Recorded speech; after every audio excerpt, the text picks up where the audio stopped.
DJ She Real. Hey, what's up, y'all? It's your girl DJ She Real, and welcome to another episode on my YouTube channel. And today I'm gonna be interviewing the one and only Club Godzilla. I ain't tricking. I'm just reading the Bible. Yeah, look.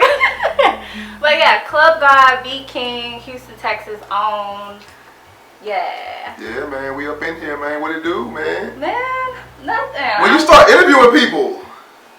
Hey, it's new. It's 2020. We about to really get on this thing with these artists. And DJ She Real done got thick.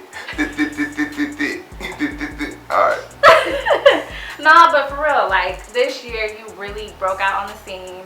You got what? Thin Leaves. You got Thick with Chose. That's going viral everywhere. And you really taking off. You done got signed. Not just no little deal, but no little deal. A million. They gave me that check. You know what I'm saying? Gave me that check. You know what I'm saying? But it's just been God, man. Just been a blessing, man. Everything going on. It's like everything I've been working on is all exploding at the same time. You know, so it's hitting back to back. You know what I'm saying? So like I'm working on a project right now called I named it Y'all Late. Y'all Late? Yeah, because all these new TikTok fans, they think I'm a new artist. It's just hilarious to me. They think I'm so new. So I named it Y'all Late because in my region, Texas, Louisiana, Mississippi, Oklahoma, you know, I've been out here. So like, how old are you?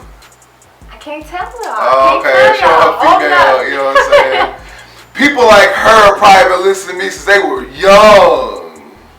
Yeah. You know what I'm saying? So it is what it is. So speaking of how long you've been in the game, what year, or I'm not even gonna say what year, we're gonna take it way back. Okay. So when exactly did you start rapping or producing? Which one came first?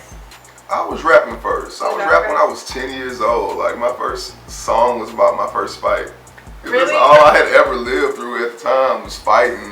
You know, but I started like professionally rapping when I was like 16. When I first like bought my first studio equipment. It was a 4-track recorder. Back then it was trash. I couldn't afford no computer or to record on no Pro Tools or nothing like that. I don't think Pro Tools was around yet. It was, but it was too expensive for me to have at 16. Yeah. I started making beats when I was 16 because they cost too much. Shit.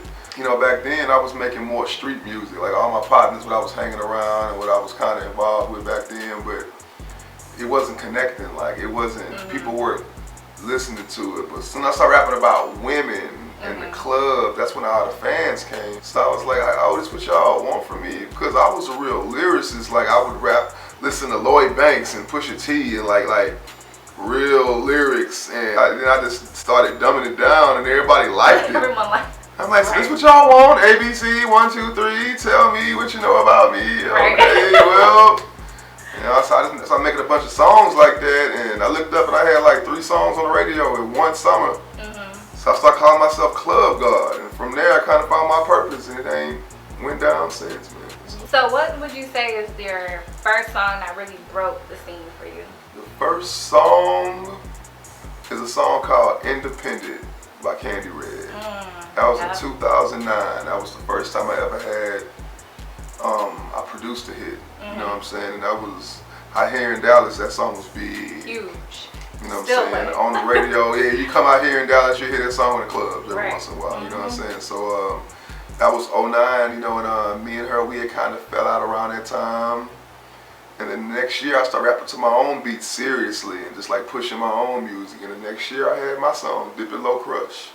And that was 10 years ago now, damn. 10 years, and yet, like that song was so ahead of its time. Hey man, I know out here you can play that song and everybody still go nuts. Everybody, it's just something about it. It's straight up. It's a classic, literally. Like it's probably never gonna go out of style. No, not out here. So now that was a South Dallas swag classic. I remember they was doing that, you know what I'm saying? South Dallas swag, I remember that. So how do you, whenever it comes to making like a song or whatever, how do you make it? Is it just like off the dome, free flowing? Do you actually sit down and write? Do you have to make the beat first? Like, how does that even It's a come different together? process all the time. Like those earlier songs back then, I would make the beat and then the hook will come to me.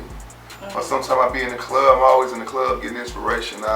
Some stripper will yell something out loud or I see something happening.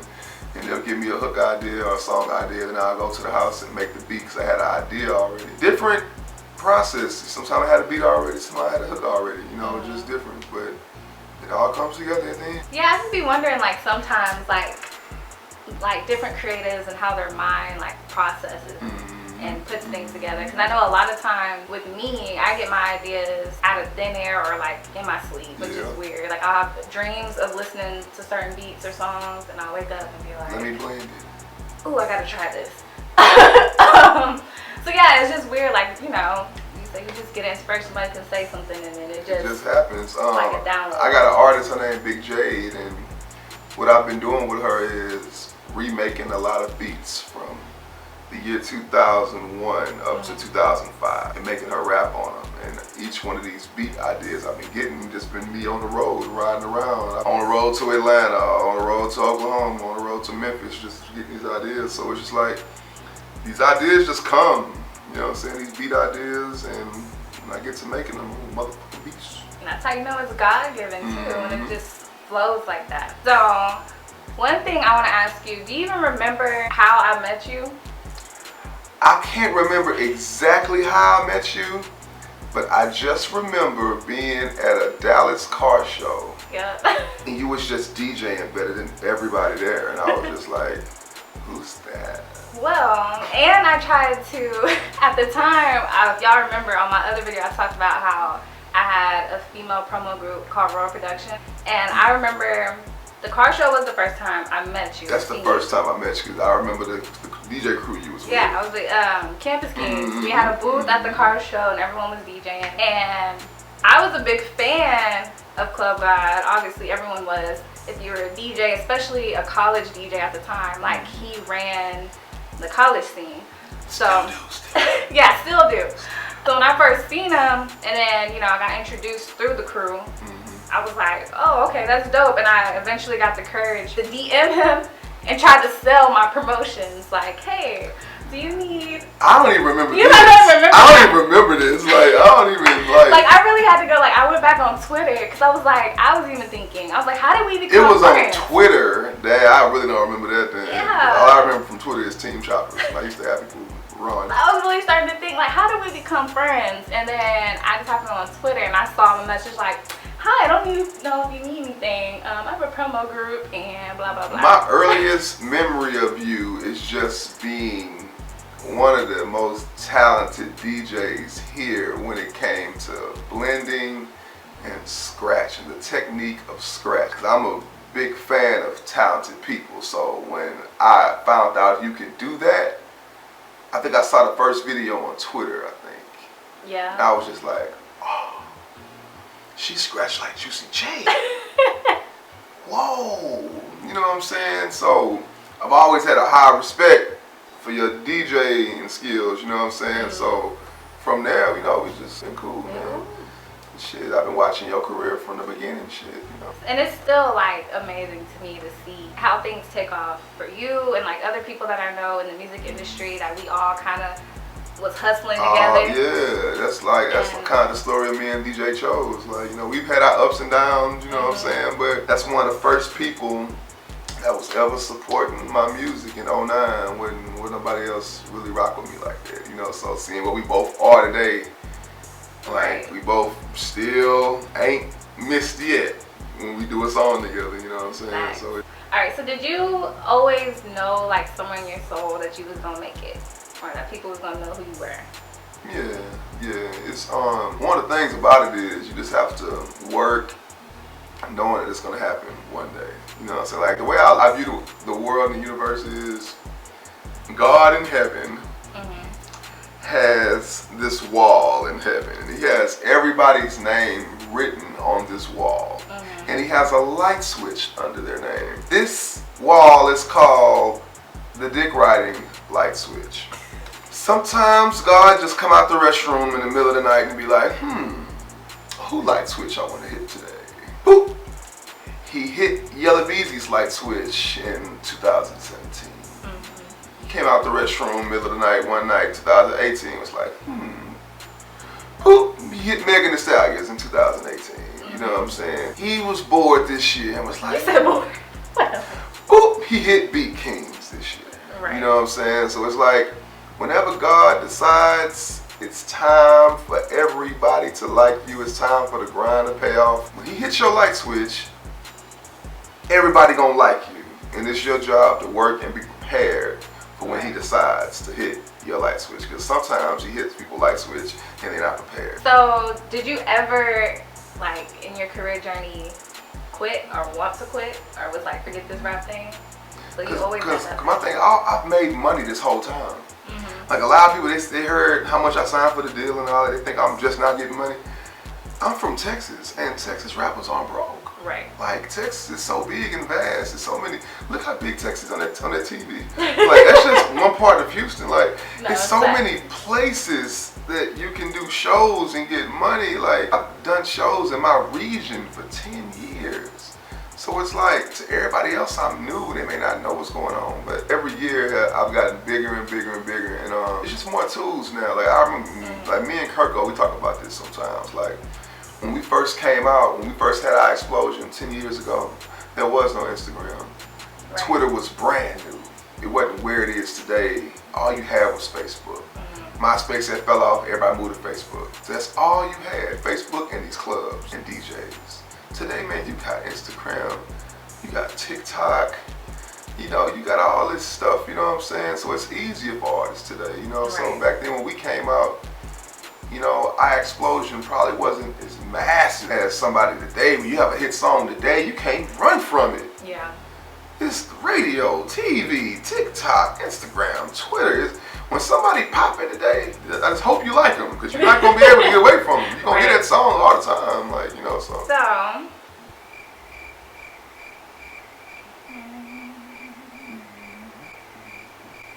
Okay. This is her first time. She's trying to get it together. I know, I just have so many questions and I'm trying to put them in order to make it sound okay. Who were your musical inspirations? You know, every artist, when you listen to them, you can hear like, okay, they studied this person, they studied that person. My musical inspiration, number one is Juicy J. That's my favorite rapper of all time. Right. I still rap like him today. You know what I'm saying? 3 6 Mafia, that's my favorite rap group.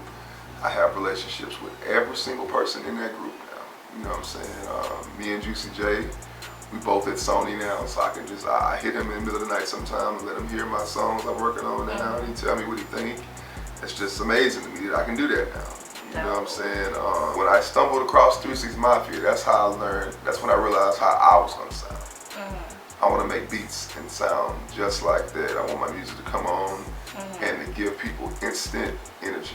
Right. You know what I'm saying? So Juicy J is one of my favorites too. And I always tell people Juicy is the only rapper I can think of who has never changed his flow on nothing since the 90s, and he can come out with that same pattern, that same flow, and kill it every single time. I patterned my career after his because that's why he hasn't went away, because when you're a creator, you'll never fall off. You can make the beats, you can come up with the hooks, you can like, I'm still here with hits because I know how to trigger emotions in the club. I know how to, I ain't gay, but I knew bitches would like that. You know what I'm saying? Like, I know what I'm doing. It's a method to the madness. Right. So now, let's talk about Club God parenting.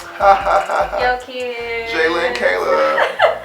So, y'all are like the cutest family, father, daughter that's on the internet. I swear I go on there and they have me cracking up.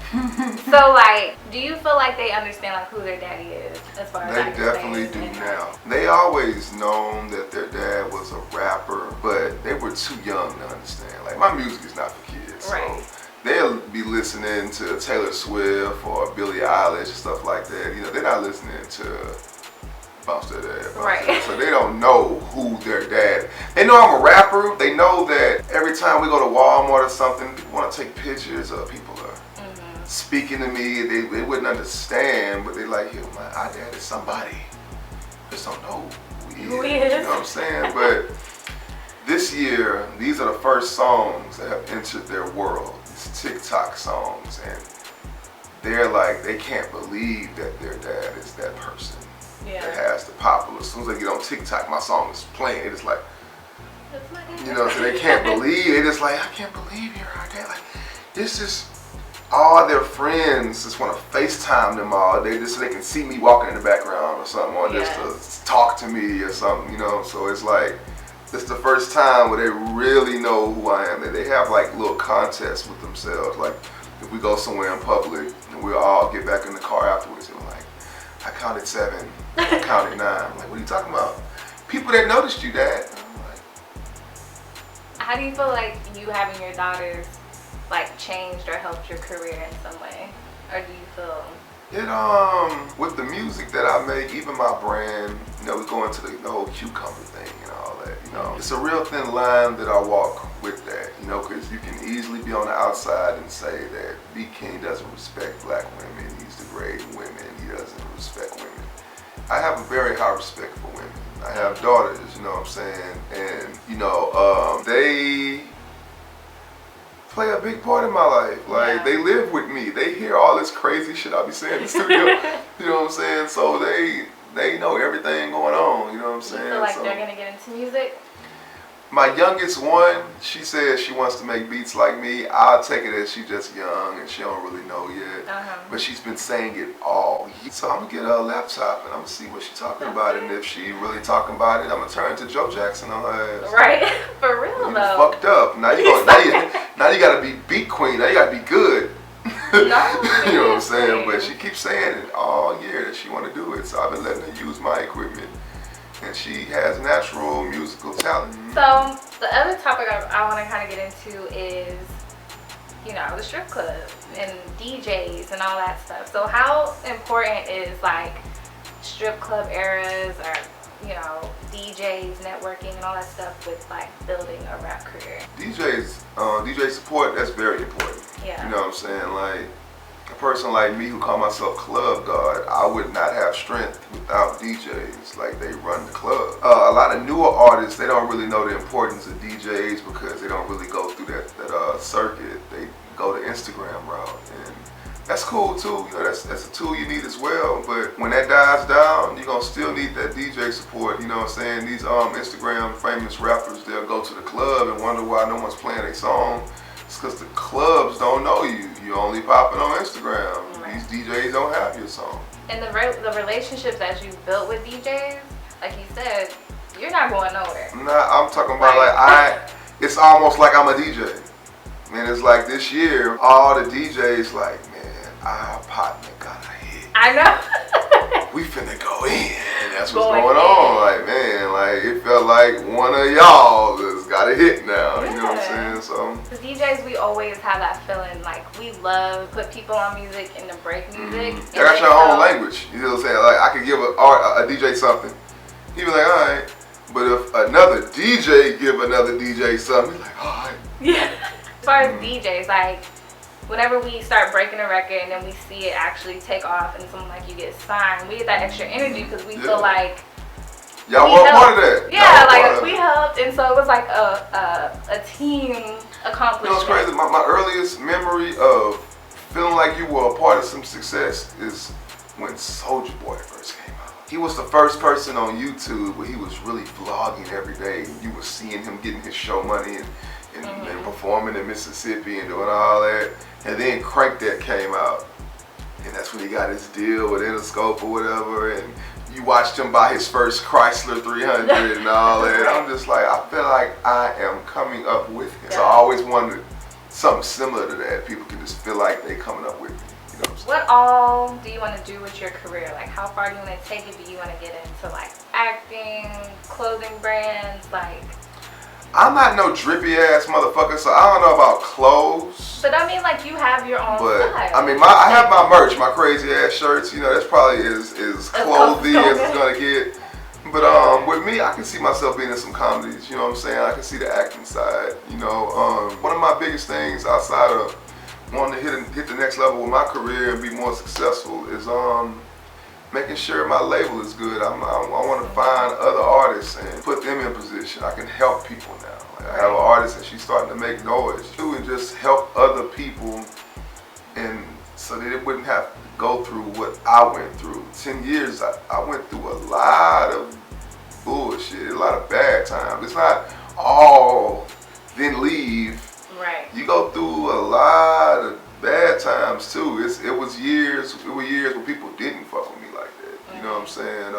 Like I tell people, it's easier said than done about being consistent. You have to rebrand yourself and continue to be fresh. And like I joke about it all the time. I'm like, but them cucumbers saved my life. You know what I'm saying? Like I started doing that toward the end of 2017. Every time I did it, it made my shows go viral, and it made my likeness become more popular. People knew what I looked like, and it helped the music. I even dyed my hair green for almost 2 years because of that cucumber shit, and it was a whole Disgusting Justin era, and through that, BDA became popular, you know what I'm saying, in Atlanta and stuff, and I was able to flip that into the next year with the next song was Bald Head Ho.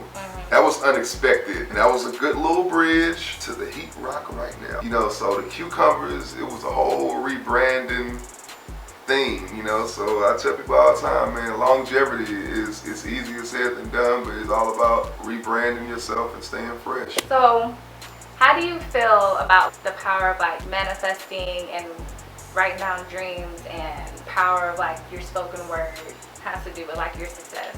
Whatever you say, that will happen. Like the power of the tongue, like that's very real. Like people always say pray about things and stuff like that, and to me praying is easier than you think. You know, praying is nothing but thinking. You know what I'm saying? You can just think about something all the time. If you wake up in the morning and sit on the end of that bed and think about that, even if you think about it before you even get up and pee, that means you're really thinking about it. It's gonna happen. You know what I'm saying? Like that's the first thing you think about. You know what I'm saying? It's gonna happen. You know what I'm saying? Whatever you think about, whatever you say, like I'll be on songs and I'll be saying things. Sometimes what I say on songs is cap. It has not happened. It sounded good. But as soon as I say it, months later or something, it does happen. Right. And I'm just like, and like, yeah, like saying stuff out loud all the time. Like, I peep that too. Just writing stuff down makes it happen.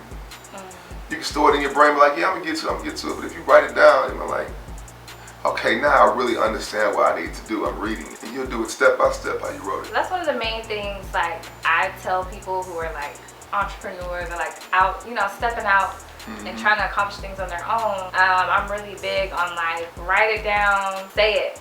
You know what I mean? Say it, pray over it, think it. And 9 times out of 10, it's going to happen. If you believe, and you believe in yourself, too. And that's also, and, you know, it's good and bad, because I know even with like some rap songs that I listen to, I've gotten to the point now, I don't even rap all the lyrics out loud, because like sometimes, like even today, right, I was riding in the car and I was bumping Mo City Don, and you know, I know that. And you got to the R.I.P. Yes! I was in the car, I was so lit, I was da-da-da, and then I was like, R.I.P. I said, hey man, every time I hear that line, and it's the hardest line in the song, you know what I'm saying? But you just like, that nigga really said R.I.P. to my motherfucking mom. Shout out to Ro, man. And I had to pause. I was such in the flow of it. I said it. Like I said the first part, and I had to stop, and then I had to say, nope, I take that back. I renounce that, and then I kept it going. The most jamming music be the messed up, horrible demonic. It's this song from Jackboy called Murder. It goes so hard, but it's so evil and demonic. Let's talk about murder. What you doing right now? Would you leave him face down? I'm just like, this shit jam, but this nigga talking about killing somebody. But it go hard. So, you know, music is very powerful, man. It inflicts emotion, man. You cut the right song on, it'll make you start driving your car faster. Yeah. You know what I'm saying? So it's like, it's people who hit me every day, man. I listen to your music in the gym. It gives me energy. It makes me get past those last sets. And I'm like, I should start working out to my own shit, man. You know what I'm saying? But it's music, it gives you emotion. Alright, y'all, that's the end of the interview. Real Talks with She Real and my boy Club Guy. Hey man, we up out here. We outside. No mask. Peace.